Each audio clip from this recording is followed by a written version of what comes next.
Korupsi terus. Ya, kembali lagi di channel gua. Hari ini gua mau bahas mengenai bencana ya, bencana apa yaitu kejadian bencana banjir di Sumatera. Sumatera mana bang? Sumatera mana? Sumatera Utara, Sumatera Barat, sama Aceh ya. Ini tiga kabupaten yang terdampak. Karena apa bang? Karena apa? Oke, di video ini gue bakal jelasin. Tapi sebelum itu gue turut berduka buat korban yang meninggal ya dari bencana ini. Semoga mendapatkan ketenangan keluarga dan semuanya. Jadi gue tadi baru nonton videonya Ferry Irwandi. Penyebabnya tuh apa? Ya, jadi itu ada fenomena yang namanya siklon tropikal. Yaitu dimana angin kebentuk spiral sehingga awan-awan di sekitarnya tuh menggumpal, ngebentuk awan yang ngebunder bro. Nah ini tuh terjadi di sana. Satu siklon tropikal aja udah berdampak gede. Ini ada dua bos, ada dua. Jadi sebenarnya kalau lo lihat tuh kayak tornado gitu, ada dua. Dan ini di daerah Sumut, Sumatera Barat, sama ya Aceh. Ini tuh bikin curah hujan yang gede di akhir November gitu. Gue tinggal di Bandung. Curah hujannya gimana bang? Gak stabil. Kadang hari ini bisa nggak hujan, besok hujan, nggak hujan, nggak bisa ditebak bro. Ini menyebabkan terjadinya bencana curah hujan yang gede tuh. Ya bikin jadi longsor. Udah bukan longsor doang, banjir juga bro. Dua. Kan udah pasti udah lihat video-videonya banyak kan. Ada banjir, ada longsor, ada yang ketimbun orang-orang. Terakhir gue baca yang kecatat sih 60-an. Sekarang kayak udah lebih deh. Sebenarnya lebih tapi belum kecatat gitu. Banyak rumah yang terendam, korban jiwa juga ya. Intinya banyak barang-barang, aset-aset orang tuh ya hilang. Lu bayangin aja orang ada yang miskin nih. Udah miskin, barang-barang hilang semua. Motor satu-satunya harta hilang. Lu kebayang nggak? Kebayang nggak? Sedangkan di atas korupsi. Kesel gue anjing. Nah ini tuh sebenarnya terjadi udah cukup lama dan entah kenapa beritanya tuh viral. Cuman di gue di TikTok gak se-viral itu bro. Entah kenapa. Mungkin karena bukan di Pulau Jawa. Banyak juga yang mengkritisi intinya kenapa kalau nggak di Pulau Jawa tuh bantuannya lama. Nah emang bener bantuannya cukup lama. Beritanya kurang viral, cuman untungnya sekarang dibantu viralin sama influencer. Thanks untuk influencer ya yang udah bantu viralin. Kasihan orang-orang di sana gitu. Infrastruktur banyak yang rusak. Gue lihat ada jembatan yang rusak. Dan yang gue lihat di sungai-sungainya tuh kebawa kayu-kayu bekas potongan kayu gitu ya, hasil dari penebangan. Dan ini kerugiannya gede nggak? Ya lu pikir aja, pertanian rusak, rumah-rumah rusak, kerugian negaranya gede. Terus kalau dibilang penyebabnya apa sih sebenarnya? Penyebabnya ya salah siapa? Salah kita-kita lagi semua sebenarnya. Yang pertama cuaca dan iklim ekstrim. Curah hujannya tuh tinggi. Kenapa bang curah hujannya bisa tinggi? Gitu, gue kan nanya. Iklim dunia udah rusak. Iklim dunia rusak. Kenapa rusak? Gara-gara kita lagi semua. Kita yang bikin rusak. Akui aja bro, kita semua yang bikin rusak. Buang sampah sembarangan.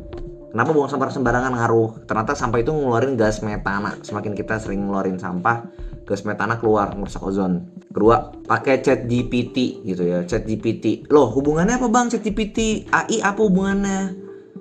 Semakin lu sering pakai AI itu pakai tenaga cukup gede bro ternyata. Pakai tenaga energi listrik tuh gede. Ya dan ujung-ujungnya dari alam lagi, dibuangnya ke alam lagi gitu kan.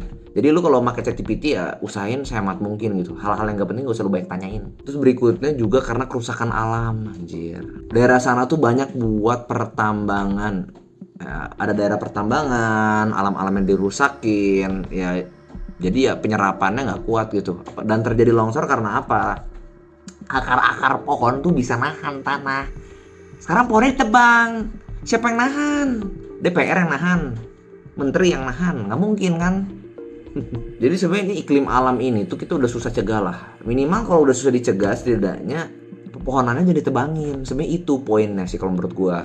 Terus solusinya apa? Ngomongin aja terus penyebab akibat. Udah terjadi bang. Solusinya gua udah dapet nih. Rehabilitasi lingkungan dan resapan air penting. Nggak ngerti kan? Apa sih rehabilitasi? Ya direhab gitu. Reboisasi, tanam pohon, perbaiki daerah aliran sungai. Perencanaan tata ruang dan pembangunan bijak. Ini udah jelas-jelas banyak yang ngomong perencanaan tata bangunannya juga udah kacau daerah sana gitu ya. Udah kacau. Sistem peringatan dini dan mitigasi ini di Indonesia masih sangat kurang. Sangat kurang.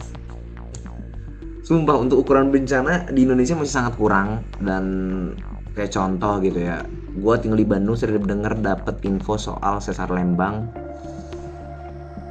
Ya udah dikasih tahu doang, sesar Lembang bahaya, waspada. Ya terus ngapain? Bertahun-tahun dari dulu waspada, terus ngapain? Solusinya apa? Didiemin doang, nggak dijelasin apa-apa. Tinggal ngobrol ke masyarakat, susah amat sih. Sorry kebawa emosi anjir. Terus solusi kedua, solidaritas dan bantuan kemanusiaan. Kalian yang punya dana lebih mending sumbangin dulu untuk teman-teman kita itu ya. Kasihan sumpah. Kebayang gak jadi dia udah gak punya duit, udah miskin, dikorupsi uang negara gitu ya, yang harusnya bisa buat mereka, bansos dan lain-lain dikorupsi, malah kena banjir, harta mereka motor satu-satunya hilang, rumah ambruk. Mau ngapain mereka? Korupsi terus. Yang terakhir, edukasi masyarakat. Penting lah edukasi masyarakat ya. Ya, gue berharap semua baik-baik aja di sana. Saudara gue juga yang punya SPBU di sana udah 4 hari nggak buka, wifi mati, listrik mati, nggak bisa ngapa-ngapain. Dan terakhir gue denger kabarnya ada penjarahan juga. Gue nggak setuju dengan penjarahan, tapi ya gue mengerti juga untuk rakyat-rakyat kelas bawah gitu ya. Mereka nggak punya duit, mereka nggak dapat bantuannya mungkin datang tapi telat karena akses jalannya hancur, semua hancur. Mereka kelaparan, mereka butuh bantuan gitu. Mau gimana? Mau gimana? Lapar. Jadi mereka mau nggak mau jarah gitu. Ya gue nggak setuju, cuman ya gimana ya, harus gimana gue juga bingung kok. Kalian ada solusi nggak? Dan temen gue juga yang nikah di sana, jadinya kayaknya batal nikah deh. Nikah jadi tapi nggak ada yang datang, jadinya kasihan. Hotel penuh semua, kenapa pada nginep di hotel, kabur di hotel mau nggak mau. Dan siapa yang bisa disalahkan? Kita semua bisa disalahkan. Lu semua kalau bisa ngurangin hal-hal kecil, kurangilah. Jangan merusak bumi gitu ya, karena gue percaya gitu ya, kenapa ini semua terjadi, bencana alam terjadi karena bencana alam tuh ingin menyeimbangkan. Ada yang tidak seimbang, alam mau menyeimbangkan gitu ya, cuma mau diseimbangin, tapi dengan balasan seimbangnya seperti ini. Karena apa yang kita perbuat kita yang dapat, apa yang kita pupuk salah, apa yang kita tanam kita yang dapat buahnya ya. Jadi buat kalian semua, hal-hal kecil pemakaian AI untuk hal yang nggak penting, nyuruh hitung dari 1 sampai 1 juta, otaknya dijembut tuh. Ada waktu itu viral di TikTok, itu bisa merusak alam ya. Mesti lu buang sampah jangan sembarangan. Sekolah aja tinggi, buang sampah masih di sungai, buang sampah di jalan, rokok disentil. Segitu aja video dari gua. Cintailah alammu bro selagi lu bisa. Nah, karena gue yakin yang lu lakuin ke alam lu bakal dapetin juga dari segi apapun. Oke. See you next video.